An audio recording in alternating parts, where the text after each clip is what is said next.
Okay, welcome back to Ravensbourne2012. We're here with Andrew Dobson, Head of Creative Technology at Sky. He just gave a keynote speech about being creative and working on new technology trends at this keynote. Maybe you can give us an overview of what happened just now. Sure, yeah. Well, we were actually talking about connecting with our future customer, so it was primarily about the media landscape's changing so fast, and Sky, as a traditional broadcaster, is basically kind of looking into ways to do that, and technology and design and creativity is one of the ways that we kind of achieve that. As you obviously know, technology is changing so fast, the market is changing so fast. How can you explain to your bosses that they have to adapt, they have to change technology, and they have to shift very quickly? How can you communicate fast enough the trends? So a lot of the time we just kind of do it. I mean, we're fortunate in a creative department that that's actually part of our remit, is to look at innovation, to look at how things change. But we also apply things as principles. So it's not even necessarily about particular products or things like that, or a particular way of building or way of designing. But we look much more about the principles behind things, and then we bring that learning into the project work that we do. So this is the same whether we're doing kind of campaign material or whether we're looking at actual core strategic products or the future of the platform. And what exactly that means for your work? What changed in the recent months or years? Because you just said on your keynote speech that you worked on internet since internet, yeah. but which doesn't make you very old, but makes you very experienced. Yeah. So what changed for your work? I think the biggest change recently has been the move back to web standards, and that's something that has affected certainly the shape of my team. I've been a Flash platform evangelist for many years, so I've worked largely in that technology, and really almost overnight that was kind of made redundant in the browser. Interestingly enough, we find other uses for it now, so we use it to prototype, we use it to iterate and to explore other kind of creative opportunities. But certainly the shift in platforms away from necessarily the web onto mobile, onto iPad. Touch as well is another thing. Touch and gesture and natural user interface has been a massive change with the way that people actually interact with their information. And Sky, as other big media content providers and also distributors, have the same problem as newspapers, distribution models, and advertising changing. How do you think Sky has been doing on that way? Obviously, you can tell me it's been doing fantastic, but what was the challenge, and how do you think they can adapt to this very difficult future? I mean, I think actually one of the delegates actually asked an interesting question about that, about the kind of change in business model and how we adapt. I think that the way he put it actually was a Sky experience. So I think whereas before we were perhaps selling TV, I don't think we are now. I think we are a service provider.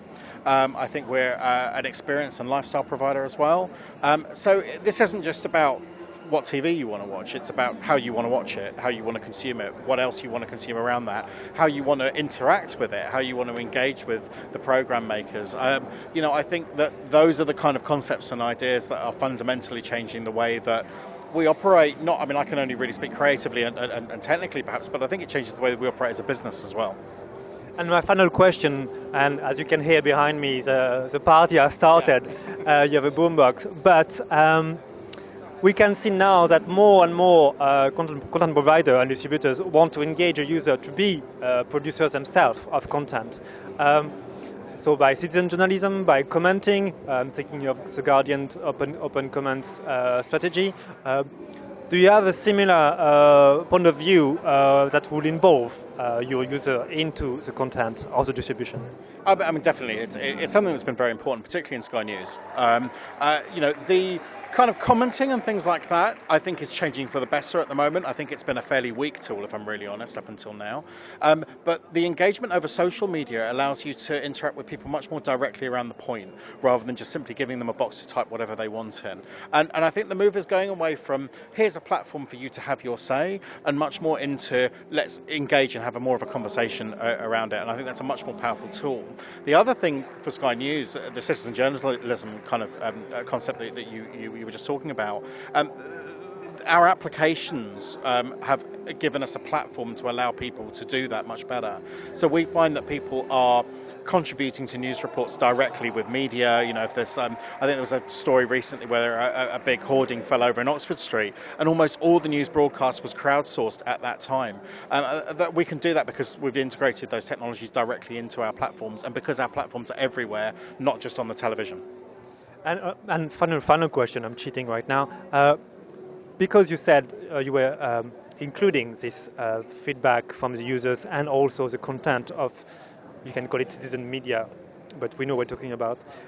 Do you see a moment in the next few years or few months where it will be not only the viral videos, you know, the right time, right place, but also the reporting from the users will be included in news? Oh, I think it already is. I mean, I mean. Give us an example, maybe. I can. Best examples I can think of are actually around kind of crowdsourced events anyway. So things like the Jubilee, actually, where, you know, quite a lot of that kind of coverage was brought, not just from journalists on site, but, you know, people adding their report. There was a great example actually about this time last year when we were looking at the anniversary of the war, and we invited people to contribute their stories about people that they knew, or, you know, things that they'd heard. And I think that was a very kind of rich experience for Sky News, and that not only was activity that happened on the website, but it was also brought into the broadcast as well. The only thing that I would say about that is I still think it's quite important for the profession of journalism, and I'm not a news guy at all, I'm a creative technologist, so this is opinion really rather than kind of fact, but very important for the profession of journalism to kind of remain that as such, and we expend quite considerable resources into ensuring that's the case. Okay, thank you so much for talking to us, and we're back very soon for videos about media, tech and design on VisionOntv channel Plug and Play. Thank you very much for watching.